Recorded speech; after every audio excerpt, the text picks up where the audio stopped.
किसी ने बड़े कमाल की बात कही है कि इस धरती पर ऐसा कोई इंसान नहीं जिसके पास समस्या नहीं है, और इस धरती पर ऐसी कोई समस्या नहीं जिसका समाधान नहीं है।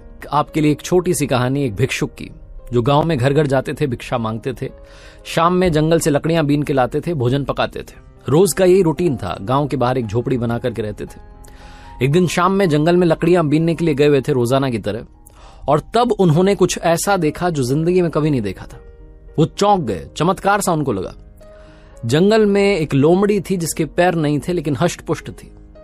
ये भिक्षुक सोचने लगा कि ये जिंदा कैसे है, ये चल फिर नहीं सकती, इसका अब तक किसी ने शिकार क्यों नहीं किया, और इसको भोजन कौन खिला रहा है, ये खाना कैसे खा रही है, ये कैसे अपनी जिंदगी जी रही है। ये सब वो सोच ही रहा था कि अचानक से एक दहाड़ सुनाई दी। जंगल का राजा शेर आने वाला था। बंदर इस पेड़ पर से दूसरे पर कूद रहे थे। डरावना सा माहौल था। अपनी जान बचाने के लिए भिक्षुक फटाफट से पेड़ पर चढ़ गया और देखने लगा कि नीचे क्या हो रहा है। जंगल का राजा शेर उस लोमड़ी की तरफ आ रहा था। थोड़ा पास आया तो दिखने लगा कि जंगल का राजा जो शेर था, उसके मुंह में एक हिरण का बच्चा था। वो हिरण के बच्चे का शिकार करके लौटा था। ये भिक्षुक सोच रहा था कि इस शेर ने वो हिरण का बच्चा तो निपटा दिया, अब ये लोमड़ी को भी निपटा देगा। लेकिन जो हुआ वो अलग सा था। वो शेर जब लोमड़ी के पास आया तो वो जो हिरण का बच्चा मार के लाया था, उस शिकार में से एक मांस का टुकड़ा लोमड़ी के सामने डाल दिया और चाव से बैठ करके अपना भोजन करने लगा, मांस खाने लगा। इस भिक्षुक के लिए सबसे बड़ा चमत्कार था कि उस लोमड़ी को शेर खाना खिला रहा था। ये मन ही मन बुदबुदाने लगा, ऊपर वाले को थैंक यू करने लगा कि क्या बात है, आपने हम सबको जिंदगी दी और आपने जब मुंह दे दिया तो निवाला भी आप ही दोगे, खाना भी आप ही पहुंचाओगे, वाकई में आप कमाल हैं। ऊपर वाले को बहुत कुछ कहने लगा। फिर इसे लगा कि ये आज ही हुआ है या रोजाना होता है। तो अगली शाम में फिर से जंगल में पहुंचा और वहीं पेड़ पर चढ़ करके देखने लगा। तो अगली शाम में भी शेर आया, वही दहाड़, वही सीन बना। शिकार करके लाया था, मांस का टुकड़ा उसने लोमड़ी के सामने डाला और खुद भी खाने लगा।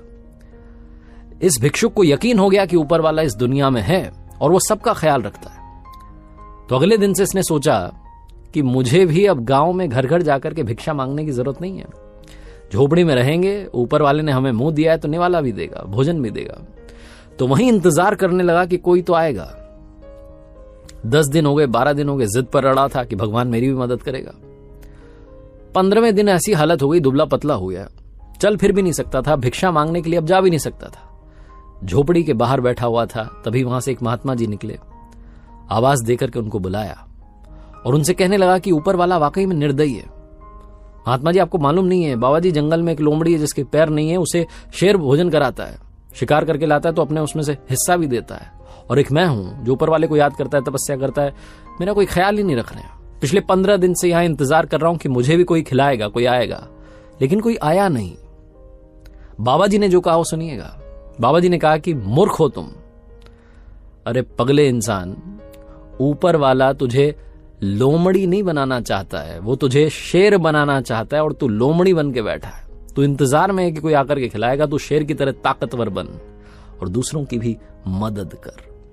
छोटी सी कहानी है, हम सबके साथ में भी होता है। हम कई बार उल्टा सोचने लगते हैं, हमें लगता है कि अरे सब वो संभाल लेगा, हमें अपना काम करना होगा, ताकतवर बनना होगा, शेर की तरह जीना होगा। और जब हम ताकतवर हो जाएं, जब हमारे पास में काफी कुछ आ जाए, तो दूसरों की मदद भी करनी होगी। छोटी सी कहानी है, बस सोच का फर्क बताती है।